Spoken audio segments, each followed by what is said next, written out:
Unatazama Ndizi TV Afrika.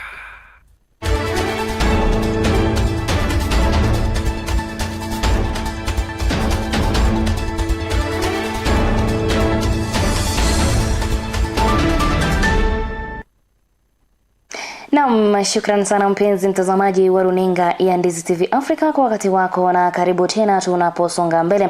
Ni kwamba serikali imetangaza mpango wa kubinafsisha kampuni ya maziwa ya KCC kama mojawapo ya hatua za kushughulikia malipo ya wakulima ili kuongeza uzalishaji. Waziri wa ushirika na biashara ndogo Wycliffe Oparanya amesema kuwa kampuni hiyo imekuwa na changamoto ya kuwalipa wakulima, hali ambayo imeathiri vibaya uzalishaji wa maziwa. I know those who are here who deal in that sector, we have problems with the KCC liquidity issues. Farmers have not been paid for a few months, and we are working towards that, restructuring the entire institution, the entire KCC, so that it is able in future to pay farmers.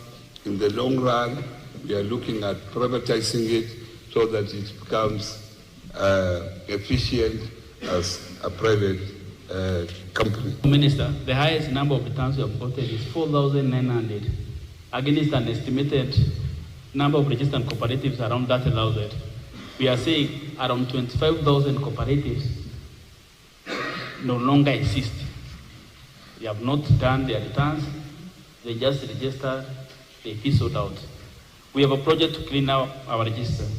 The law says if you have not submitted your returns in 3 years, you cease to exist as a cooperative. So let us try to enhance our production. Let us try to educate our farmers to increase productivity. Let us try to look for better markets for our farmers' produce. At the end of the day, to improve the Jaji Mkuu Martha Koome amesema kuwa mahakama imeingia katika awamu mpya ya uwazi na uwajibikaji. Akizindua ripoti ya hali ya mahakama na utawala wa haki kwa mwaka wa kifedha mwaka 2023 mwaka 2024, amebainisha kuwa sajili ndogo za mahakama ya rufaa zimepatikana na kuanza kutoa huduma karibu na wananchi. Sajili 5 za mahakama zimezinduliwa katika kata zilizokuwa za mahakama kuu, na sasa mahakama kuu ipo katika kaunti zote 47 ikisaidiwa na vituo 47 za sajili ndogo na 7 katika ngazi ya mahakama ya nchi. Report reinforces the judiciary's transparency, accessibility and accountability as an independent arm of government. It is through such mechanisms that we keep faith with the sovereign will of the Kenyan people, where we remain open to scrutiny and continue to engage Kenyans so that we can build public trust in the administration of justice. This administration came into office at a time when there was an institutional confrontation between the executive and the judiciary. The executive had declined to swear in 6 judges who had been hired to serve in the Court of Appeal. President William Ruto, in his inauguration speech in Kasarani, promised that upon taking oath of office, he will swear those 6 judges, which he did, I think, the following day.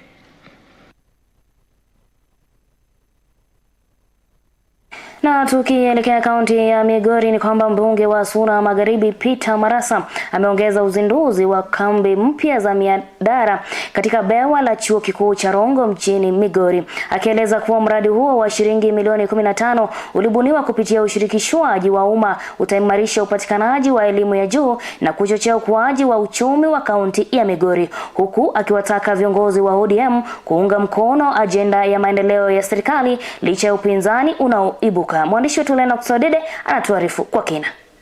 Akizungumza wakati wa uzinduzi wa madarasa mapya ya mihadhara 8 kwenye chuo kikuu cha Rongo, Bewa la Migori katika chuo cha ualimu cha Migori, mbunge wa Suna Magharibi Peter Masara amesema kuwa kuanzishwa kwa taasisi hiyo kulifikiwa baada ya mchakato mapana ya ushirikishwaji wa umma kati ya jamii ya eneo hilo na wadau wa elimu.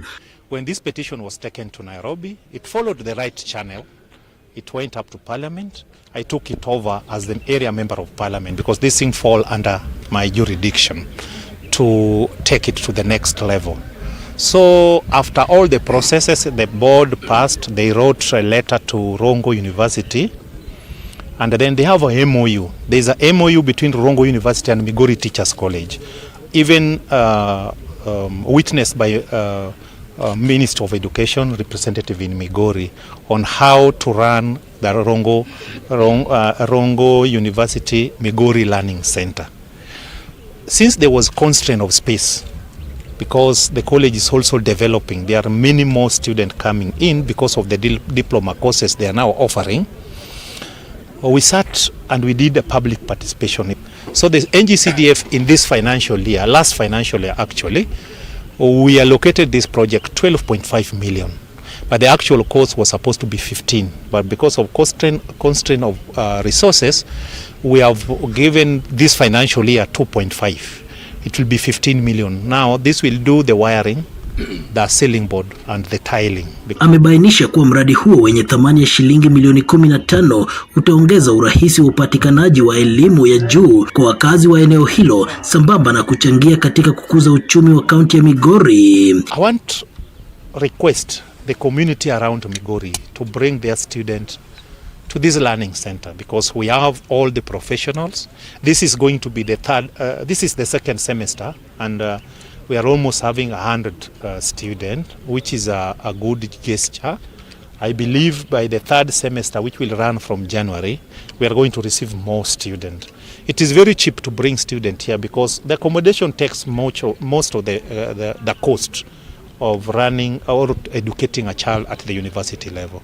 So if they bring the student here, somebody can come from home, get lectured and go back. Two, this facility is going to enhance and expand the economy of this area.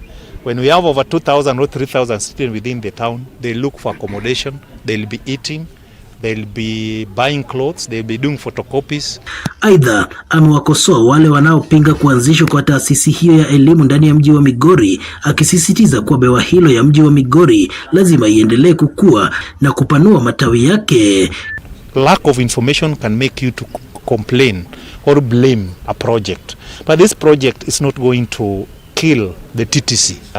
We want a campus of the same university to be in Kuria. So it is better because we want to bring education closer to people, and even in Nyatike, they have a learning center now. We'll wish that if Migori University or Suna University become a reality, the campuses they'll open, one will be in Nyatike and in Kuria to bring closer education to our people. So I'm urging anybody who has a reservation to consult the relevant officers, not only me as a politician. This is beyond me. The university is not for me. It is for the current generation and generation to come. Kuhusu siasa, amewalaumu viongozi wa chama cha ODM wanaoendeleza siasa za maandamano ya mitaani, akisema kuwa sasa ODM ni sehemu ya serikali jumuishi na itaendelea kumsaidia Rais William Ruto kutekeleza ajenda na vipengele 10 iliyoafikiwa kati ya Rais William Ruto na Raila Odinga. We can't go back to the street. You know the people of Migori have been leading the demonstration, and I know the cost of demonstration. We have so many widows, we have so many orphans, we have so many people living with disability as a result of demonstration. Why were we demonstrating? We were demonstrating to grab power. We wanted resources, now we have half the resources. Those who want us go to the street, tell us your end game. Tell us your end game. Show us the roadmap, then we can join. We can't just join you that we are going to the street. We have been there. We were not meant to be there forever. We must change tact. We'll work with William Ruto until 2027. We'll negotiate with him moving forward from 2027 what he offers us. Nikiripotia Ndizi TV Africa kutoka kaunti ya Migori, mimi ni Lennox Odede.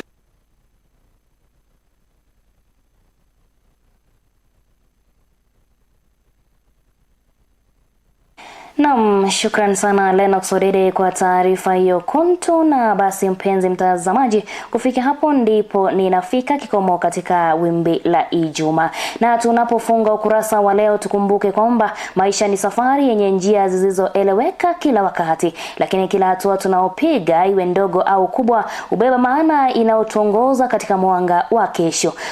Tujitahidi kuwa wema hata pale tunapoona kwamba hatuwezi. Tuwe na subira hata pale tunapoona kwamba mambo yameenda segemnege, ndiposa ipo siku tuzidishe nia. Langu jina Oroo Nelpha na mwelekezi wangu amekuwa ni Mongare Alex. Uwe na Ijumaa na usiku mwema.